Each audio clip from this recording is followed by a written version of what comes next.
What is the scariest example of medical negligence you've seen? My sister was having pain between her shoulders, up into her jaw, and nausea. She went to the ER and they treated her like she was drug-seeking. They gave her a shot for the pain and sent her home. Early the next morning her husband woke up to her making an otherworldly gurgling sound and immediately called 911 and started CPR. That happened on July 11, 2021. She was taken to a different hospital where they found she had a massive heart attack and sustained about 40% damage to her heart. She was on life support for 10 days. On day 9 they told us to make a decision to either trot and peg her or to pull her off life support. We decided to talk to her neurologist first. She suffered an anoxic brain injury due to lack of oxygen during her heart attack. She had no brain activity. We decided to let her go and they pulled her off life support on July 20, 2021. We went to say goodbye the next morning and a couple hours later she passed away. Had the doctor actually paid attention to her she'd still be alive. The symptoms listed are classic textbook heart attack symptoms in a female, but because she was skinny, had dentures for top teeth due to issues caused by pregnancy, and had a history of anxiety and muscle weakness they thought she just wanted pain medication. She knew something was wrong, but nobody listened to her.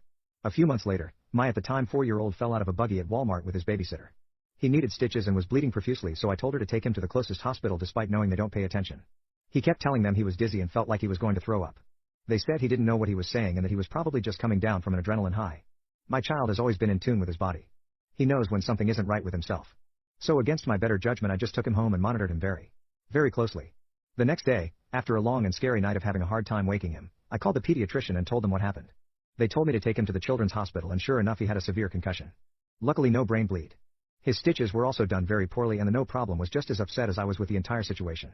After all this happened I contacted the hospital administrator and they said they'd do some research on both cases and would contact me.